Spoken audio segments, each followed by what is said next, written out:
حمد و صلوات کے بعد قرآن مجید کی جو آیت کریمہ پڑھی ہیں اس کے اندر اللہ تبارک و تعالیٰ نے غزوہ احزاب میں صحابہ کرام کی جو غیبی مدد کی اس کو بیان کیا ہے۔ غزوہ احزاب اس کا دوسرا نام غزوہ خندق بھی ہے۔ یہ غزوہ 5 ہجری کو ہوا اور اس کو احزاب اس لیے کہتے ہیں، احزاب کہا جاتا ہے بہت سارے لشکر۔ احزاب حزب کی جمع ہے، حزب لشکر کو کہتے ہیں اور احزاب کہتے ہیں بہت سارے لشکروں کو، کہ اس جنگ کے اندر بہت سارے گروہ جو حضور علیہ الصلوۃ والسلام سے لڑنے کے لیے آئے، اس وجہ سے اس کو غزوہ احزاب کہا جاتا ہے۔ اور قرآن پاک کی ایک سورت بھی ہے، سورہ احزاب، اس سورت کے اندر اس غزوے کا ذکر ہے۔ بڑی توجہ والی بات ہے، نبی اکرم صلی اللہ علیہ وسلم نے مدینہ شریف آ کر ٹوٹل 74 جنگیں لڑی ہیں۔ 8 سالوں کے اندر 74 جنگیں لڑی ہیں، جن کے اندر 27 غزوات ہیں اور 47 سرایا ہیں۔ غزوہ کا مطلب ہوتا ہے ایسی جنگ کہ جس کے اندر خود نبی پاک صلی اللہ علیہ وسلم شریک ہوئے ہوں، اور سرایا اس جنگ کو کہتے ہیں کہ جس کے اندر حضور علیہ السلام خود تو نہ گئے ہوں لیکن آپ نے صحابہ کرام کو بھیجا ہو۔ غزوہ خندق بھی اس جنگ کو کہتے ہیں جنگ خندق۔ اس کا پس منظر یہ تھا کہ نبی اکرم صلی اللہ علیہ وسلم نے جب یہودیوں کا قبیلہ بنو نضیر ان کو مدینہ شریف سے نکالا، جب مدینہ سے جلا وطن کیا تو وہ بنو نضیر یہودیوں کا گروہ وہ خیبر کے اندر چلا گیا، اور خیبر میں سے پھر انہوں نے اپنے گروہ بھیجے مکے کے اندر، اور وہ گروہ جو ہیں وہ مشرکین مکہ کو یہ کہنے لگے کہ ہم اکٹھے مل کر مسلمانوں پر حملہ کرتے ہیں مدینے کے اوپر اور ان کو جو ہے وہ ختم کر دیتے ہیں۔ اور جو قریش مکہ تھے، کفار مکہ تھے، مشرکین مکہ تھے، وہ تو پہلے ہی بدر کے اندر ان کے بڑے بڑے سردار مارے گئے، اور حضور علیہ الصلوۃ والسلام کے وہ لوگ پہلے ہی بڑے سخت ترین مخالف تھے۔ اب جب انہوں نے قبیلہ بنو نضیر کی بات سنی تو انہوں نے کہا کہ ٹھیک ہے، ہم جنگ کے لیے تیار ہیں۔ تو قبیلہ بنو نضیر نے مشرکین کو تیار کیا، اور دوسری طرف یہودیوں کا ایک قبیلہ تھا بنو غطفان، ان کو تیار کیا، اور یہ سارے گروہ اور سارے لشکر، ساری جماعتیں جمع ہو کر حضور علیہ السلام سے لڑنے کے لیے یہ لوگ مدینہ شریف کی طرف آتے ہیں، اور ان کی تعداد تھی 10,000۔ جب نبی پاک صلی اللہ علیہ وسلم کو پتہ چلا تو حضور علیہ السلام نے صحابہ سے مشورہ کیا۔ جب صحابہ سے مشورہ کیا تو حضرت سلمان فارسی رضی اللہ تعالی عنہم آپ عرض کرنے لگے، یا رسول اللہ، یہ جو ایرانی لوگ تھے جب یہ کسی کے ساتھ جنگ کرتے تھے تو ان کی جنگ کی تدبیر اور حکمت عملی یہ ہوتی کہ یہ اپنے باہر جو ہے وہ بڑی بڑی خندقیں بنا لیتے ہیں، تو آپ بھی ایسا کریں، صحابہ کو کہیں کہ صحابہ جو ہیں وہ خندق بنا دیں، مدینہ شریف کے ارد گرد خندق بنا دیں۔ تو نبی اکرم صلی اللہ علیہ وسلم نے صحابہ کو تیار کیا، اور 3,000 صحابہ کرام تھے۔ کتنے صحابہ؟ 3,000۔ آج بھی آپ خندق کے میدان کے اندر جائیں تو وہاں پہ آپ کو پتہ چلے گا کہ حضور علیہ الصلوۃ والسلام نے صحابہ کو کہا یہاں خندق بنانی ہے، آپ نے خود نشان لگائے، اور 10 صحابہ کو کہا کہ تم نے 40 ہاتھ خندق کھودنی ہے، اور وہ خندق جو ہے 6 کلومیٹر،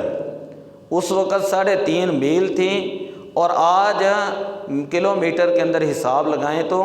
6 کلومیٹر دور تک جو ہے یہ خندق بنائی گئی، اور بڑی گہری خندق تھیں اور بڑی طویل خندق تھیں۔ اس سے آگے جو پہاڑ تھے۔ نبی اکرم صلی اللہ علیہ وسلم جہاں پر خیمہ لگا آپ کا، آج بھی آپ وہاں پہ جائیں تو مسجد فتح موجود ہیں، وہاں پر حضرت علی المرتضیٰ رضی اللہ تعالیٰ عنہ کا بھی خیمہ الگ لگا،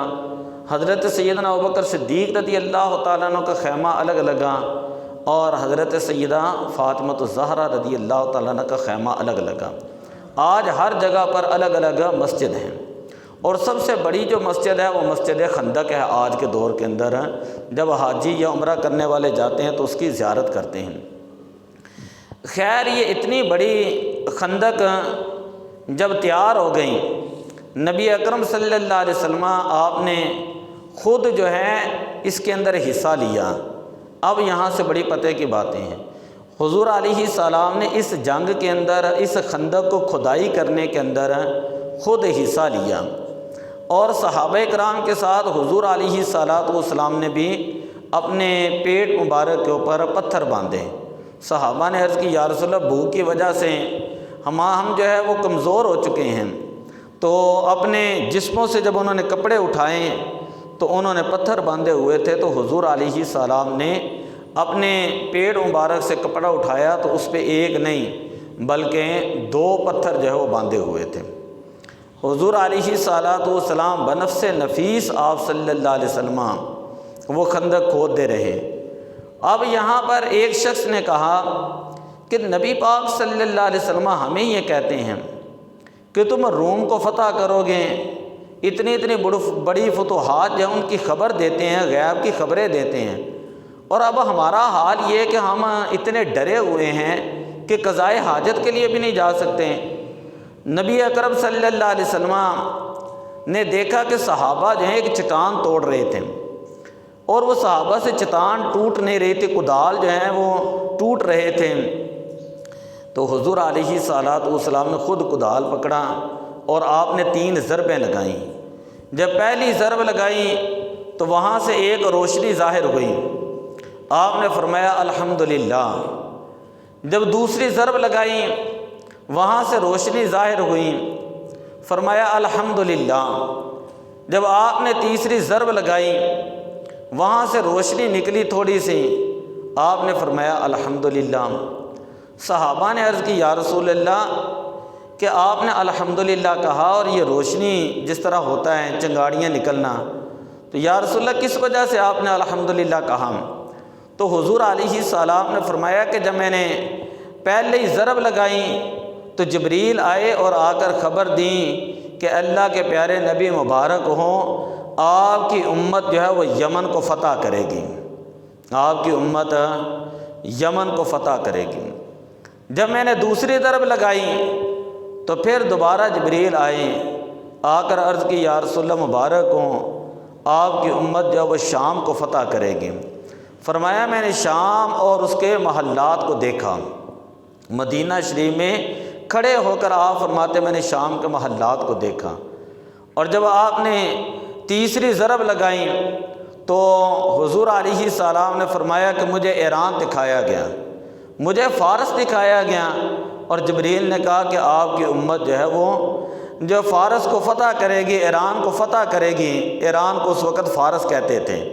اور حضور علیہ السلام نے فرمایا کہ ایران کا جو کسریٰ بادشاہ ہے نا، اس کو قتل کر دیا جائے گا اور مسلمان جو ہے یہ فتوحات حاصل کریں گے۔ آج جو لوگ کہتے ہیں کہ حضور علیہ السلام علم غیب نہیں جانتے تھے، تو وہ ذرا یہاں پر پڑھیں اس حدیث کو بار بار، اس ترمذی شریف کو بار بار حدیث کو پڑھیں تو پتہ چلے گا کہ حضور علیہ السلام نے غیب کی خبریں دی تھیں، وہاں پر غیب کی خبریں دیں۔ یمن تو پھر بعد میں صحابہ نے فتح کیا، شام کو بعد میں صحابہ نے فتح کیا، ایران کو بھی بعد میں صحابہ نے فتح کیا ہے، لیکن پہلے حضور علیہ السلام نے ان کی بشارت دے دی تھی، اور آپ نے فرمایا تھا مسلمان روم کو بھی جو ہے وہ فتح کریں گے۔ ایک بات۔ دوسری بات، جب یہ سارے لشکر مل کر آئے اور سارے لشکر آ کر حملہ کرنے لگے، اور یہ لوگ مدینہ شریف کے اندر پہنچے، درود شریف پڑھیں۔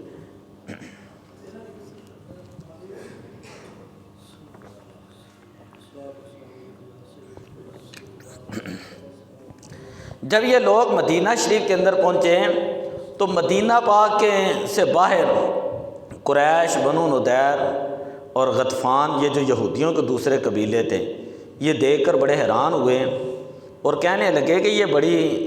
عجیب بات ہے، اس طرح کی جنگی تدبیر عربوں کے اندر تو نہیں تھی۔ خیر انہوں نے بڑی کوشش کی جو ہے وہ خندق عبور کرنے کی، لیکن ان میں سے ایک تھا نوفل، اس نے اپنی سواری کے ساتھ گھوڑے کے ساتھ کراس کی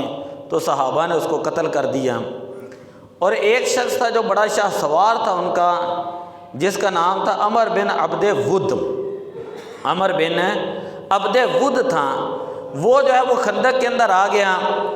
اور صحابہ کو للکارنے لگا۔ تو حضور علیہ الصلوۃ والسلام نے حضرت علی المرتضیٰ رضی اللہ تعالیٰ عنہ کو بھیجا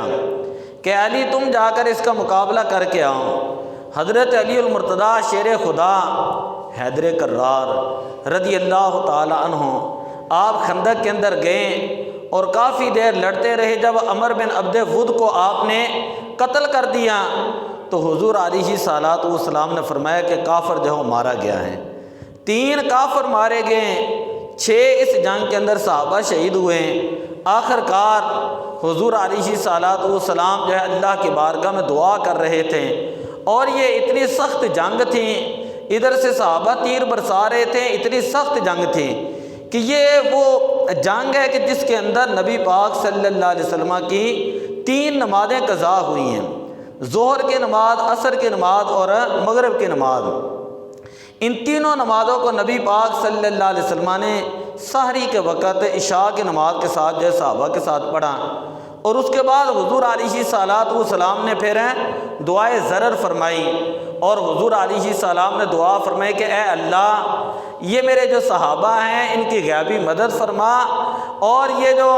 یہود و نصارہ جو ہیں یہ مل کر آئے ہیں اور مشرکین مل کر آئے ہیں، اور پھر آگے میں نے بتایا قبیلہ بنو نضیر، بنو غطفان، اور پھر جو جس یہودی قبیلے کے نبی پاک کے ساتھ معاہدے تھے بنو قریظہ، وہ بھی ان کے ساتھ مل گیا کہ جس سے نبی پاک صلی اللہ علیہ وسلم زیادہ پریشان ہوئے۔ تو اللہ کی بارگاہ میں آپ نے دعائے جلال فرمائی، تو اللہ تعالیٰ نے اسی رات جو ہے یعنی اتنی تیز ہوا چلائی، اتنی تیز آندھی بھیجی کہ ویسے بھی سردیوں کے دن تھے اور سخت ترین سردی تھی، تو جس کی وجہ سے یہ جو ابو سفیان کا لشکر تھا وہ سارے کا سارا جو ہے وہ منتشر ہو گیا، اور ابو سفیان جو ہے وہ دیکھ رہا تھا کہ لوگوں کی ہڈیاں الٹ گئیں، لوگوں کے جانور جو ہے وہ بھاگ گئے، اور لوگ جو ہیں وہ کہہ رہے تھے کہ 1 مہینہ ہو چکا ہم نے صحابہ کا محاصرہ کیا ہے، 1 مہینہ ہو چکا ہم نے مدینے کا محاصرہ کیا ہے، 1 مہینہ ہو چکا ہے ہم نے حضور علیہ الصلوۃ والسلام کے لیے یہاں پر ٹھہرے ہوئے ہیں، اب ہمارے پاس کھانے پینے کی چیزیں بھی ختم ہو چکی ہیں، اور سخت ترین سردی بھی ہے، اوپر سے یہ آندھی بھی ہے، طوفان بھی ہے۔ تو آخر کار پھر ابو سفیان نے ان کو کہا کہ ہم اس کو جو چھوڑ کر واپس جاتے ہیں، اور اللہ تعالیٰ نے مسلمانوں کو فتح عطا فرمائی۔ تو میں یہ بتا رہا تھا کہ غزوہ خندق کے اندر حضور علیہ الصلوۃ والسلام کے بے شمار معجزات ظاہر ہوئے۔ ایک معجزہ تو یہ تھا، حدیث کی کتابوں کے اندر آتا ہے کہ جب حضور علیہ السلام کو حضرت جابر بن عبداللہ انہوں نے دیکھا کہ 3 دن ہو چکے ہیں نبی پاک صلی اللہ علیہ وسلم نے کوئی چیز نہیں کھائی، اور آپ کو پتہ ہے حدیث کی کتابوں کے اندر آتا ہے غزوہ خندق کے اندر نبی پاک صلی اللہ علیہ وسلم صحابہ کو 1 دن کے اندر آدھی کھجور یا 1 کھجور دیتے تھے، یعنی 1 کھجور صحابہ کھا کے خندق بھی کھوتے تھے، اور 20 دن یہ خندق میں لگے ہیں، یہ 6 کلومیٹر دور تک جو خندق بنائی گئی اس کے اندر 20 دن لگے۔ تو حضرت جابر بن عبداللہ دیکھتے ہیں کہ نبی پاک صلی اللہ علیہ وسلم کے چہرے کے اثرات، تو عرض کرتے ہیں یا رسول اللہ میرے گھر کے اندر بکری کا ایک چھوٹا سا بچہ ہے اور 1 سا جو ہے وہ جو ہیں، تو میری یہ گزارش ہے کہ آپ ہمارے گھر میں تشریف لائیں اور آپ جو ہے وہ کھانا تناول فرمائیں۔ حضور علیہ الصلوۃ والسلام نے آج بھی مدینے کے اندر جہاں حضرت جابر بن عبداللہ کا گھر تھا نا، وہاں پر آج مسجد ہے، مسجد جابر، یہاں پر مسجد ہے جابر بن عبداللہ، اس محلے کے اندر، اسی جگہ کے اندر۔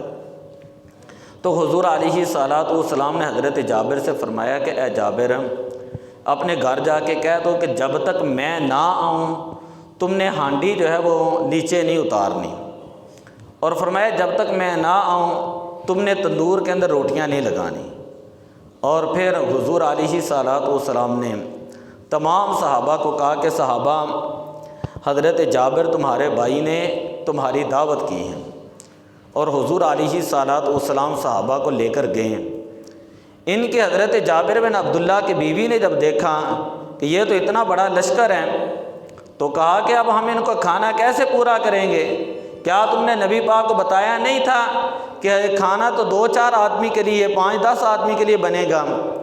تو حضرت جابر کہتے ہیں میں نے تو بتایا تھا، اب یہ اللہ جانے یا اللہ کا رسول جانے۔ نبی پاک صلی اللہ علیہ وسلم گئے، آپ نے جو جہاں پہ آٹا گوندا گیا تھا، جو کا آٹا، حضور علیہ السلام نے اس کے اندر لعاب دہن ڈالا۔ تھوڑے کر اچھا، جابر بن عبداللہ، حضرت جابر بن عبداللہ رضی اللہ تعالیٰ عنہم،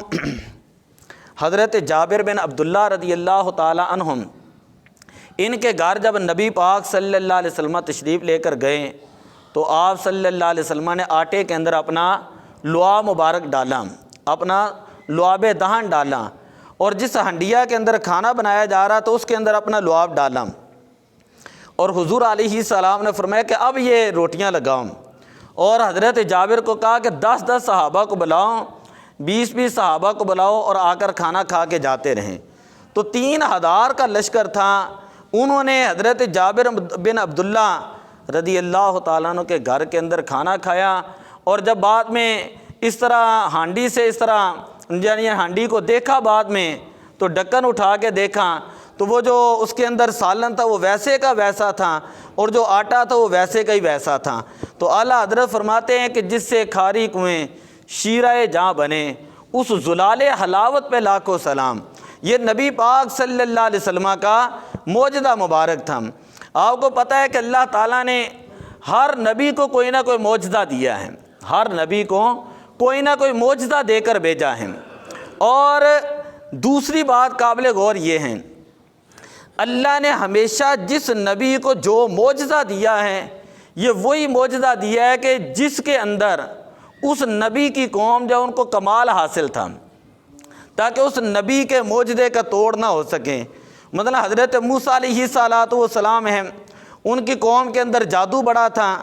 اللہ تعالیٰ نے حضرت موسیٰ علیہ السلام کو معجزہ دیا کہ آپ نے اپنا عصا مبارک پھینکا، انہوں جادوگروں نے اپنی رسیاں پھینکی تو وہ سانپ بن گئے،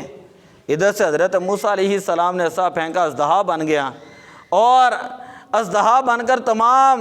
جو چھوٹے چھوٹے سانپ جو رسیاں جو ان کو نگل جاتا ہے۔ تو جادو جو ہے ان قوم کے اندر بڑا مشہور تھا۔ اللہ تعالیٰ نے حضرت موسیٰ علیہ السلام کو اس سے طاقتور جو ہے معجزہ دیا، تاکہ اللہ کے نبی کے معجزے کا توڑ نہ ہو سکے۔ حضرت عیسیٰ علیہ السلام کے بارے میں نے پڑھا کہ ان کے دور کے اندر طب بڑی مشہور تھی، جس کو حکمت کہتے ہیں، اور حضرت عیسیٰ علیہ السلام کو پھر اللہ تعالیٰ نے طب کے اندر کمال دیا ہے۔ دنیا کی طب اور دنیا کی حکمت اور دنیا کی سائنس آج تک جو مردے کو زندہ نہیں کر سکتی، لیکن اللہ تعالیٰ نے حضرت عیسیٰ علیہ السلام کو یہ معجزہ دیا تھا کہ آپ مردوں کو زندہ فرما لیا کرتے تھے، آپ مردوں کو زندہ فرما لیا کرتے تھے، آپ پرندے بنا کر ان کے اندر پھونک مارتے ہیں تو وہ اڑنا شروع ہو جاتے تھے۔ یعنی جو قوم کا معجزہ تھا، قوم کا جو کمال تھا، اس سے بڑھ کر اللہ نے حضرت عیسیٰ علیہ السلام کو معجزہ دیا۔ اور اسی طرح حضرت سلیمان علیہ السلام کے دور کے اندر جنات جو ہے بڑے طاقتور تھے، جو ہیکل جو بڑے طاقتور تھے۔ اللہ تعالیٰ نے اپنے نبی کو نبوت دی تھی، اور نبی جو ہوتا ہے اس کو جو نبوت ملتی ہے اس کا کمال یہ ہوتا ہے، اس کا توڑ نہیں ہوتا۔ اور نبوت جو ہے وہ اپنے پاس سے دعویٰ کرنے سے کوئی بندہ نبی نہیں بنتا، جس طرح کہ یہ قادیانی لوگ اور مرزا غلام احمد قادیانی نبی بنا۔ تو خیر اس دور کے اندر جنات جو یہ بڑے طاقتور تھے، اور اللہ تعالیٰ نے نبی کو معجزہ یہ دیا کہ جنات کے اوپر آپ کی حکومت تھی، جنات کے اوپر حضرت سلیمان علیہ السلام کی حکومت تھی۔ تو جب اللہ تعالیٰ نے نبی پاک صلی اللہ علیہ وسلم کو بھیجنا، ہمارے پیارے نبی پاک صلی اللہ علیہ وسلم کو اللہ تعالیٰ نے نبی بنا کر بھیجا ہے، تو اللہ تعالیٰ نے کائنات کے سارے معجزے عطا کر کے بھیجا ہے۔ کیوں؟ اس لیے کہ حضور علیہ الصلوۃ والسلام جو نبی ہیں، یہ قیامت تک کے لیے نبی بن کر آئے ہیں، قیامت تک کے لیے نبی بن کر آئے ہیں۔ نبی پاک صلی اللہ علیہ وسلم کے دور مبارک کے اندر کسی نے یہ کہا کہ یہ نبی جادوگر ہیں، تو نبی پاک صلی اللہ علیہ وسلم نے چاند کو توڑ دیا کہ چاند کو، یعنی جادو صرف زمین پر چلتا ہے، جادو کا اثر چاند کے اوپر، آسمان کے اوپر نہیں ہوتا۔ نبی پاک صلی اللہ علیہ وسلم کو اللہ نے معجزہ دیا کہ آپ نے چاند کو 2 ٹکڑے کیا ہے۔ نبی پاک کو اللہ نے معجزہ دیا کہ آپ نے سورج کو واپس پلٹایا ہے، تاکہ کوئی بندہ نبی پاک کو جادوگر نہ کہہ سکے۔ حضور علیہ السلام قیامت تک نبی بن کر آئے تھے۔ سائنس نے بڑی ترقی کرنی تھی اور ڈاکٹری نے بڑی ترقی کرنی تھی۔ نبی پاک صلی اللہ علیہ وسلم کو اللہ نے یہ معجزہ دیا تھا کہ حضور علیہ السلام ہاتھ پھیرتے تھے، اللہ تعالیٰ شفا عطا فرما دیتا تھا۔ حضور علیہ السلام لعاب دہن لگاتے تھے، اللہ تعالیٰ کھاری کنویں کو میٹھا کر دیتا تھا۔ ایک کنویں کے اندر یہودی نے جو ہے وہ اپنا زہر ڈال دیا، نبی اکرم صلی اللہ علیہ وسلم نے اپنا لعاب مبارک ڈالا ہے، اور وہ کنواں جو ہے 1400 سال ہو چکے ہیں، آج تک وہاں سے ٹھنڈا اور میٹھا پانی جو ہے وہ نکلتا ہے۔ جو حاجی حضرات جاتے ہیں جا کر دیکھیں بیر غرض کو، بیر شفا کو جا کر دیکھیں، پتہ چل جائے گا کہ نبی پاک صلی اللہ علیہ وسلم نے جس سرزمین کے اوپر قدم مبارک رکھے اسے یثرب کہا جاتا تھا۔ یثرب کا معنی ہوتا ہے بیماریوں کا گھر، بیماریوں کا گڑھ، لیکن میرے آقا صلی اللہ علیہ وسلم کے قدمین شریفین کی برکت ہیں کہ قیامت تک اللہ تعالیٰ نے مدینے کو یثرب بنا دیا ہے، اور مدینے یعنی یثرب کو مدینہ بنا دیا ہے، یثرب کو مدینہ شریف بنا دیا ہے۔ آج ہم اسے کہتے ہیں مدینہ طیبہ، مدینہ طیبہ، اور لوگ وہاں سے جا کر ایک جگہ تھی، ایک جگہ آج بھی مسجد قباء کے پاس آج بھی وہ جگہ، حضرت سلمان فارسی کے باغ کے پاس آج بھی وہ جگہ ہے۔ جب صحابہ نئے مدینے کے اندر گئے، صحابہ کرام بیمار ہو گئے اور صحابہ کرام کے جسموں کے اوپر خارش ہو گئی، تو حضور علیہ السلام نے فرمایا کہ یہ جو جگہ آپ نے اس طرح نشان لگائیں، آپ نے فرمایا کہ اس جگہ کی مٹی لے کر اپنے جسموں پر مل لو، اللہ شفا عطا فرما دے گا۔ آج بھی لوگ وہاں کی مٹی لے کر آتے بیماریوں کی شفا کے لیے۔ تو نبی پاک کے قدم کی برکت ہیں کہ آج تک مدینے کی خاک کو خاک شفا کہتے ہیں، مدینے کی خاک کو خاک شفا کہتے ہیں۔ 6 ہجری کے موقع پر جب صلح حدیبیہ تھا، وہاں 1400 صحابہ کرام تھے، 1400-1500 صحابہ کرام، اور پانی ختم ہو چکا تھا۔ صحابہ نے عرض کی یا رسول اللہ پانی ختم ہو چکا ہے، یا رسول اللہ کھانے کے لیے کوئی چیز نہیں ہے۔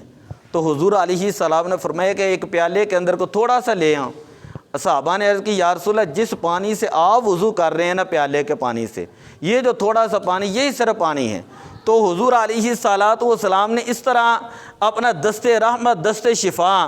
اس پیالے کے اندر رکھا۔ حضرت ابو ہریرہ رضی اللہ تعالیٰ عنہ فرماتے ہیں کہ اس دن اگر ہم 1,00,000 بھی ہوتے ہیں، لو کننا یومئذ 100,000، اگر ہم 1,00,000 بھی ہوتے ہیں تو وہ پانی ختم نہ ہوتا۔ ہم 1500 صحابہ تھے، انہوں نے پانی پیا بھی، جانوروں کو، اونٹوں کو بھی پانی پلایا۔ نبی پاک کے معجزہ ایسا تھا، برکت ایسی تھی، حضور کی انگلیوں سے پانی کے چشمے جاری ہو رہے تھے، لیکن پانی ختم نہیں ہو رہا تھا۔ 1500 صحابہ نے پانی پیا ہے اور پانی ختم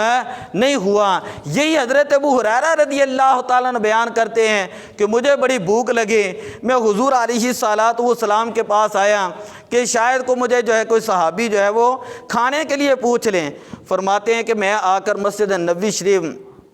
حضور علیہ السلام کا جو در مبارک ہے، گھر مبارک، اور اسی راستے کے اندر فرماتے میں نڈال ہو کر وہاں پر گر پڑا۔ تو وہاں سے حضرت سیدنا ابوبکر صدیق گزرے، حضرت سیدنا عمر فاروق گزر گئے، لیکن کسی نے توجہ نہ کی۔ فرماتے جب نبی پاک صلی اللہ علیہ وسلم وہاں سے گزرے تو حضور علیہ الصلوۃ والسلام نے اٹھایا اور فرمایا کہ ابو ہریرہ تمہیں تو بھوک لگی ہے۔ فرماتے میں نے ادب کی وجہ سے کچھ نہ کہا۔ تھوڑی دیر ہی ہوئی، ایک عورت نبی پاک صلی اللہ علیہ وسلم کے پاس ایک دودھ کا پیالہ لے کر آئیں، ایک دودھ کا پیالہ لے کر آئیں۔ تو حضرت ابو ہریرہ فرماتے ہیں نبی پاک نے فرمایا صحابہ اے ابو ہریرہ جا کر لوگوں کو کہو کہ اللہ کے نبی نے تمہاری دعوت کی ہے، اللہ کے نبی نے تمہاری دعوت کی ہے۔ فرماتے جب میں لوگوں کو بلا کے لایا تو لوگ آئے، صحابہ آئے، تشریف لائیں، تو حضور علیہ السلام نے فرمایا کہ اے ابو ہریرہ 10 صحابہ کو کمرے کے اندر داخل کرتے رہنا اور ان کو یہ دودھ پلاتے رہو۔ فرماتے میں یہ سوچ رہا تھا کہ بھوک مجھے لگی ہے، بھوک مجھے لگی ہے، لیکن صحابہ کو بلانے کا حکم ہے۔ صحابہ کو بلاتا رہا، صحابہ پانی پیتے رہے، دودھ پیتے رہے۔ حضرت ابو ہریرہ رضی اللہ تعالیٰ عنہ فرماتے ہیں جب 70 صحابہ نے، کتنے 70 صحابہ نے وہ دودھ کا ایک پیالہ تھا اس سے پیا اور سیراب ہو کر پیا، سب سے آخر میں حضور نے مجھے فرمایا کہ ابو ہریرہ اب تمہاری باری ہے، تم پیو۔ حضرت ابو ہریرہ فرماتے ہیں میں نے 3 مرتبہ پیا۔ حضور بار بار فرماتے تھے اے ابو ہریرہ سیراب ہو کر پیو، اے ابو ہریرہ سیراب ہو کر پیو۔ حضرت ابو ہریرہ رضی اللہ تعالیٰ فرماتے تھے میں نے سیراب ہو کر پیا حتیٰ کہ میرا منہ جو ہے پیالے سے ہٹ گیا۔ یعنی جب بندہ کھا کے جو ہے نا، یعنی جب مکمل ہو جاتا ہے تو کہتے ہیں میرا منہ پیالے سے ہٹ گیا، تو پھر آخر میں حضور علیہ السلام نے خود وہ دودھ کا پیالہ نوش فرمایا۔ یعنی ایک دودھ کا پیالہ ہے اور 70 صحابہ اس میں دودھ پی رہے ہیں اور سیراب بھی ہو رہے ہیں۔ یہ معجزے ہیں نبی پاک صلی اللہ علیہ وسلم کے۔ اللہ تعالیٰ نے نبی پاک صلی اللہ علیہ وسلم کو تمام انبیاء سے سب سے زیادہ معجزے دیے ہیں، تمام انبیاء کو سب سے زیادہ معجزے دیے ہیں، اور نبی پاک صلی اللہ علیہ وسلم کے معجزے باقی انبیاء کے معجزات میں سے افضل ترین معجزے ہیں۔ حضرت موسیٰ علیہ السلام کو اللہ نے 9 معجزات عطا فرمائے تھے، سارے نبیوں میں سب سے زیادہ حضرت موسیٰ علیہ السلام کو 9 معجزے دیے، لیکن میرے آقا صلی اللہ علیہ وسلم کو اللہ تعالیٰ نے کہتے ہیں معجزے انبیاء کو خدا نے دیے، معجزہ بن کے آیا ہمارا نبی، کہ اللہ تعالیٰ نے جتنے معجزات سارے نبیوں کو دیے وہ ان تمام معجزات کا جامع اللہ نے نبی پاک کو بنایا۔ ان تمام معجزات سے زیادہ اللہ تعالیٰ نے نبی پاک کو معجزات عطا فرمائے تھے۔ حضور علیہ السلام کے منہ مبارک معجزہ، حضور علیہ السلام کا دست رحمت معجزہ، حضور علیہ السلام کا لوا مبارک معجزہ، اور آج جو حاجی حضرات وہاں پہ جاتے ہیں جگہ جگہ پر حضور علیہ السلام کے قدموں کے نشان موجود ہیں، جگہ جگہ پر وہاں پر حضور علیہ السلام کے قدموں کے نشان موجود ہیں کہ پتھروں کو بھی پتا تھا یہ اللہ کے نبی ہیں۔ نبی پاک اس طرح قدم مبارک رکھتے تو وہاں پتھر جو ہے وہ نرم ہو جاتے ہیں، پتھروں کو یہ پتا تھا کہ یہ اللہ کے نبی ہیں۔ یہ میرے آقا صلی اللہ علیہ وسلم کی شان مبارک کا عالم یہ تھا کہ اللہ تعالیٰ نے حضور کو قیامت تک نبی بنایا تھا، اور پتا تھا کہ کسی نے چاند کے اوپر بھی جانا ہے، اللہ تعالیٰ نے نبی پاک کو معراج کا معجزہ عطا فرما دیا۔ پتا تھا کہ دنیا نے ترقی کرنی ہے اور سیٹلائٹ کا نظام آنا ہے، انسان نے ایک کمرے کے اندر بیٹھ کر ساری دنیا کو دیکھنا ہے۔ ترمذی اٹھا کر دیکھے، میرے آقا صلی اللہ علیہ وسلم نے فرمایا اللہ کی عزت کی قسم ہے اللہ نے پوری دنیا کو میرے سامنے رکھ دیا ہے، اور میں قیامت تک کے ہر بندے کو جانتا ہوں، قیامت تک کے احوال کو جانتا ہوں۔ اور حضور علیہ السلام نے فرمایا میں اپنی امت میں سے اس آخری امتی کا نام بھی جانتا ہوں، اس کے والد کا نام بھی جانتا ہوں، اس کے خاندان اور قبیلے کو بھی جانتا ہوں جو سب سے آخر میں جنت کے اندر جائے گا۔ اور فرمایا میں اپنی امت میں سے سب سے آخر میں اس شخص کا نام بھی، والد کا نام بھی، قبیلے کا نام بھی جانتا ہوں کہ جو سب سے آخر میں جو ہے وہ جہنم کے اندر جائے گا۔ یہ تو حضور علیہ السلام کی شان تھی۔ آپ صلی اللہ علیہ وسلم نے فرمایا پوری دنیا کو میں اس طرح دیکھتا ہوں کہ جس طرح پوری دنیا میری ہتھیلی کے اوپر ہے۔ آج تو امریکہ کہتا ہے بڑی ترقی کر لی ہے، دنیا کے انٹیلیجنس جو ہے وہ بڑی ترقی ہو چکی ہے، دنیا کے انٹیلیجنس نے تو بڑی ترقی کر لی، لیکن یہ ہمارے نبی پاک صلی اللہ علیہ وسلم کی شان مبارک یہ ہیں کہ وہ پتھراں نو کلمے پڑھا جان دائیں، او سکیاں کھجوراں اگا جان دائیں، او ڈبے پیڑے او ڈبے بیڑے تار جان دائیں، تے سورج نو واپس بلا جان دائیں، او پتھراں نو کلمے پڑھا جان دائیں، او گونگیاں نو گلاں کرا جان دائیں۔ کہ نبی پاک صلی اللہ علیہ وسلم کے مدینہ شریف میں ایک عورت تھیں جو بڑی یعنی جس کی زبان ٹھیک نہیں تھی، جس کی زبان یعنی بیہودہ جو ہے وہ زیادہ کلام کرتی تھی، فحش کلام زیادہ کرتی تھی۔ تو حضور علیہ السلام نے اس کو بلایا اور فرمایا کہ یہ پانی پی لو۔ آپ صلی اللہ علیہ وسلم نے اس پانی کے اندر اپنی انگلی لگائی اس طرح، فرمایا کہ اس کو پانی پی لو۔ مدینہ کے اندر آج بھی مدینہ کے لوگ بڑے مہمان نواز ہیں، آج بھی بڑے مہمان نواز ہیں۔ ہر پیر اور ہر جمعرات کو وہ لوگ آج بھی افطاریاں کراتے ہیں۔ یہ نبی پاک صلی اللہ علیہ وسلم کے صحابہ کے مہمان نوازیاں تھیں کہ جب فجر ہوتی، مغرب ہوتی، تو حضور علیہ السلام نماز پڑھا کے باہر کی طرف تشریف لے جاتے ہیں، تو پورے مدینے کے چھوٹے چھوٹے بچے دروازے کے اوپر کھڑے ہوتے تھے، دروازے کے اوپر کھڑے ہوتے ہیں، اور حضور علیہ السلام ان کے اس طرح سروں کے اوپر پیار دیا کرتے ہیں، اور کسی کے چہرے کے اوپر اس طرح۔ اور صحابہ کہتے ہیں کئی صحابہ ایسے تھے جنہوں نے برکت کے لیے وہ بال ہی نہیں اتارے کہ جن کے اوپر حضور علیہ السلام کے دست مبارک تھے، اور کئیوں کے چہرے کے اوپر یعنی اتنی خوبصورتی، جہاں جس طرح نبی پاک صلی اللہ علیہ وسلم نے دست مبارک پھیرا تو صحابہ کہتے ہیں ساری زندگی پھر اس کے چہرے کے اس حصے سے خوشبو آتی رہی۔ یہ تو طیبہ کی محبت کا اثر ہے، ورنہ کون روتا ہے لپٹ کر در و دیوار کے ساتھ۔ دعا ہے اللہ تعالی ہمیں اپنے پیارے نبی صلی اللہ علیہ وسلم سے سچی اور پکی محبت، اطاعت اور غلامی عطا فرمائے، اور نبی پاک صلی اللہ علیہ وسلم کی شریعت کو پڑھنے،